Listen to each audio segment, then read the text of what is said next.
Hello everyone, welcome to Learner Bee. I am Shivani Chauhan. इस video में हम देखने वाले हैं क्लास 6 साइंस की बुक का चैप्टर 12 इलेक्ट्रिसिटी एंड सर्किट्स के क्वेश्चन आंसर्स। तो एनसीईआरटी एक्सरसाइज के सॉल्यूशंस हम लोग इसमें देखेंगे। तो देखो, पहला क्वेश्चन है कि fill in the blanks, fill ups करने हैं।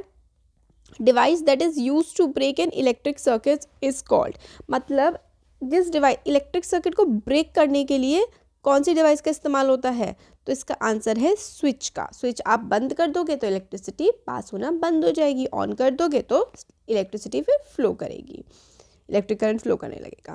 बी पार्ट है, तो इसका आंसर जो है वो हो जाएगा स्विच। तो यहाँ पर आप लिख देंगे स्विच है इसका आंसर, ठीक है। अब नेक्स्ट है कि जो इलेक्ट्रिक सेल है हैज़ कितने टर्मिनल होते हैं? सेल के 2 टर्मिनल होते हैं, 2, क्योंकि देखो सेल ऐसे करके होता है बना हुआ है ना, एक तरफ पॉजिटिव होता है और एक तरफ निगेटिव, तो 2 टर्मिनल होते हैं सेल के। नेक्स्ट क्वेश्चन है true false, electric current can flow through metals, क्या मेटल्स के थ्रू इलेक्ट्रिक करंट फ्लो हो पाता है? तो बिल्कुल ट्रू, बिल्कुल सही बात है कि मेटल्स के थ्रू इलेक्ट्रिक करंट फ्लो करता है। नेक्स्ट है instead of metal wires a jute string can be use to make a circuit, बिल्कुल गलत बात है। जूट स्ट्रिंग का इस्तेमाल सर्किट बनाने के लिए नहीं किया जाता है, मेटल वायर का ही हम लोग इस्तेमाल कर सकते हैं इलेक्ट्रिसिटी पास कराने के लिए, क्योंकि मेटल वायर गुड कंडक्टर होता है, jute bad conductor of electricity होता है। सी पार्ट है, electric current can pass through a sheet of thermocol, क्या थर्मोकोल की शीट जो वाइट वाइट कलर की होती है उससे इलेक्ट्रिक करंट पास हो जाएगा? तो नहीं होगा, फॉल्स, वो भी बैड कंडक्टर है। तो फर्स्ट वाला ट्रू था और बी और सी फॉल्स है।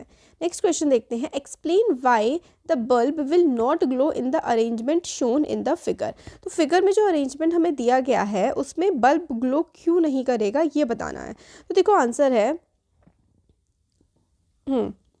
An electric bulb can pass through objects such as plastic, scale, tester, holder, etc. because these objects are bad conductor of electricity. तो electric current cannot pass. तो electric current pass नहीं हो सकता है plastics के through, क्योंकि plastics क्या है? बैड कंडक्टर है। बैड कंडक्टर का मतलब होता है कि जिस ऑब्जेक्ट में से इलेक्ट्रिसिटी पास नहीं होती है, बस वो इलेक्ट्रिसिटी के बैड कंडक्टर होते हैं। तो from the given figure it can be observe that one terminal of bulb is connected to a tester या फिर holder, a current will not flow through the circuit, hence the bulb will not glow. तो देखो ना, सिर्फ tester से connect है, तो tester तो टेस्ट करने के लिए होता है, बाकी कोई वायर वगैरह तो कनेक्ट है नहीं बल्ब से, इसीलिए क्योंकि टेस्टर प्लास्टिक का बना हुआ है, प्लास्टिक के ऑब्जेक्ट के थ्रू इलेक्ट्रिसिटी फ्लो नहीं करेगी। अब क्योंकि इलेक्ट्रिसिटी फ्लो नहीं करेगी तो बल्ब ग्लो नहीं करेगा।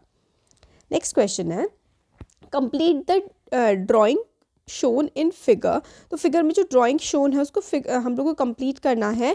To indicate where the free ends of the 2 wires should be joint to make the bulb glow. हम लोग को फ्री एंड किस तरीके से इसके जॉइन करने हैं कि बल्ब चमक जाए, तो इसका देखो आंसर है द गिवन सर्किट कंप्लीट नहीं है, ये जो सर्किट गिवन है कंप्लीट है नहीं। To complete the circuit positive terminal of the cell should be connected to the end of the switch. तो जो पॉजिटिव टर्मिनल है सेल का वो स्विच के एंड से हमें कनेक्ट करना पड़ेगा, and the other terminal of the bulb should be connected to the switch. तो मतलब ये जो बचा हुआ है ना, इसको हमें कनेक्ट करना पड़ेगा। जब ये कनेक्ट हो जाएगा ना तो ये फिर इसमें से करंट फ्लो होगा। The close circuit is shown in the following figure. तो ये वाली जो फिगर है देखो, इसमें इससे पहले जो था कनेक्शन नहीं थे, अब हमने कनेक्शन जोड़ दिए तो हमारा करंट फ्लो कट जाएगा, क्योंकि अगर आप कनेक्शन पूरे नहीं बनाओगे ना तो करंट फ्लो नहीं करेगा, कनेक्शन पूरे कर दोगे तो करंट फ्लो करने लगेगा। क्वेश्चन नंबर 5 है, what is the purpose of using electric switch. Electric switch का इस्तेमाल हम लोग क्यों करते हैं? Name some electrical gadgets that have switches built into them. हम लोग इलेक्ट्रिक स्विच का इस्तेमाल क्यों करते हैं, पर्पस क्या होता है इलेक्ट्रिक स्विच को इस्तेमाल करने का? कुछ हम लोग को इलेक्ट्रिकल गैजेट बताने हैं जो स्विच का इस्तेमाल करते हैं। तो देखो आंसर है, a switch is an electric device that is use to complete और ब्रेक एन इलेक्ट्रिक सर्किट। तो आपको या तो स्विच का इस्तेमाल आप इलेक्ट्रिक सर्किट को कंप्लीट करने के लिए करते हो या फिर ब्रेक करने के लिए करते हो। If the switch is on then current can flow through the circuit. अगर स्विच ऑन है तो करंट सर्किट के थ्रू फ्लो कर जाएगा. However, if the switch is off, then the current cannot flow through the circuit. अगर switch off है तो फिर करंट सर्किट के थ्रू फ्लो नहीं कर पाएगा. Electrical appliances such as table fan, electrical lamps, washing machine, juicer and mixer, TV, radio have switches built into them. तो स्विचेस, आप हर चीज़ में स्विच होता है, आपके फैन में स्विच होता है ना. आप स्विच ऑन करते हो तो फैन चल जाता है, स्विच ऑफ करते हो तो फैन बंद हो जाता है. तो स्विच क्या करता है, या तो इलेक्ट्रिक सर्किट को ब्रेक कर देता है या फिर जोड़ देता है, कंप्लीट कर देता है. तो जब वो कंप्लीट कर देता है तो अपना स्विच ऑन करते ही कोई भी इलेक्ट्रिकल अप्लायंस चल जाता है.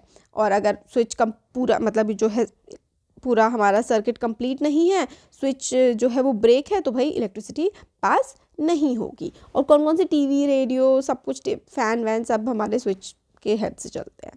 क्वेश्चन नंबर 6 है, would the bulb glow after completing the circuit shown in the figure if we can use an eraser instead of safety pin. तो नहीं, देखो सेफ्टी पेन है तो भाई चल जाएगा करेक्ट करके, बट अगर इरेज़र का इस्तेमाल कर लेंगे यहाँ पर देखो तो नहीं चलेगा, क्योंकि rubber is a bad conductor of electricity. तो आंसर है erasers are bad conductor of electricity, they do not conduct electricity, the circuit become an open circuit, hence the bulb will not glow if the safety pin is replaced with an eraser. अगर safety pin थी आपके पास, safety pen की जगह अगर आप यहाँ पर eraser लगा दोगे ना, तो फिर भाई बल्ब जो है वो ग्लो नहीं करेगा, क्योंकि इरेजर इज बैड कंडक्टर यानी कि इरेजर के में से करंट पास नहीं होता. Eraser is bad conductor of electricity. ठीक है, इरेजर अच्छी कंडक्टर नहीं है इलेक्ट्रिसिटी की. अब अच्छी कंडक्टर नहीं है तो इलेक्ट्रिसिटी पास नहीं करेगी, इलेक्ट्रिसिटी पास नहीं होगी तो बल्ब भी नहीं जलेगा. नेक्स्ट क्वेश्चन है, question number 7, would the bulb glow in the circuit shown in the figure. तो ये जो बल्ब है इसमें क्या इस सेल और ये बल्ब है, डायरेक्ट क्या बल्ब ग्लो करेगा? नहीं भाई, बल्ब ग्लो नहीं करेगा. This is because the two terminals of the cell are connected to the single terminal of the bulb. This is equivalent to bulb not being connected in the circuit at all. Two terminals of the battery should be connected to the two terminals of the cell. तो cell के दो अलग अलग terminal से जो है connect होना चाहिए. इसमें ना एक ही टर्मिनल से कनेक्ट है, मतलब एक ही जगह पर यहाँ पे कनेक्शन बन रहा है. अगर दो अलग अलग टर्मिनल से कनेक्ट होगा मतलब निगेटिव जो है वो निगेटिव वाले से कनेक्ट होगा और पॉजिटिव वाले से कनेक्ट होगा, तभी जो है इलेक्ट्रिसिटी फ्लो करेगी, अदरवाइज नहीं करेगी, इसलिए इसमें नहीं करेगी.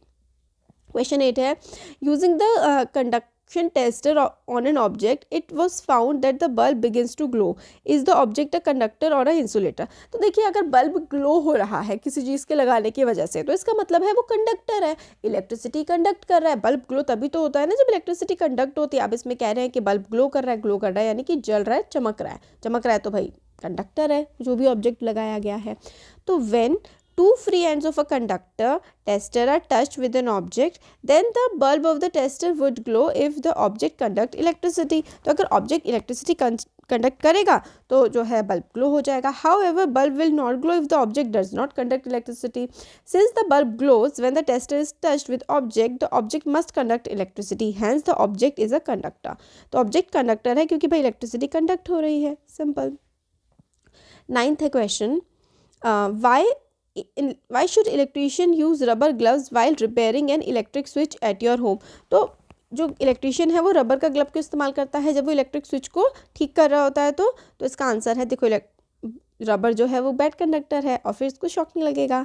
तो electric switch is an electrical appliance, it conduct electricity through it's internal part. उसमें से इलेक्ट्रिक स्विच में से इलेक्ट्रिसिटी कंडक्ट होती है. When it's internal part are touch with naked hand, अगर आप बिना ग्लव्स के उसको टच कर लोगे, it may cause in electric shock लग सकता है. Therefore it should be touch with rubber gloves in hand because rubber can not conduct electricity. Hence electricians wear rubber gloves while repairing a switch or any other electrical appliance. तो कोई electrical appliance को अगर वो repair कर रहे होते हैं electrician, तो वो रबर के ग्लव्स पहनते हैं, क्योंकि ताकि बिजली का झटका ना लगे. रबर क्या होता है? बैड कंडक्टर ऑफ इलेक्ट्रिसिटी होता है और स्विच उससे आराम से हम ठीक कर सकते हैं. अगर बिना रबर के ग्लव्स पहने करेंगे तो झटका लग जाएगा. क्वेश्चन नंबर 10 है, handles of tools such as screwdrivers and pliers used by electricians for repair work usually have plastic और rubber cover on them. Explain why. तो अब ये भी हम लोगों ने देखा ना कि भाई क्यों मतलब प्लास्टिक या फिर रबर का कवरिंग होती है, क्योंकि प्लास्टिक और रबर दोनों के दोनों बैड कंडक्टर हैं. अगर आपको झटके लगने से बचना है तो ये आपको हाथ में पहनना पड़ेगा। तो rubber is a bad conductor of electricity, it does not allow current to pass through it. Hence, handles of tools such as screwdrivers, pliers are used by electricians for repair work, usually have plastic or rubber cover on them. This protect them from electric shock. तो electric shock से वो बच जाते हैं अगर वो rubber के gloves पहनते हैं, तो ईजिली वो अपना काम कर पाते हैं। तो ये थे इस चैप्टर के क्वेश्चन आंसर्स। होपफुली आप लोगों को अच्छा लगा होगा वीडियो। अच्छा लगा है तो वीडियो को लाइक करिए, चैनल को सब्सक्राइब करिए और शेयर करिए। Thank you.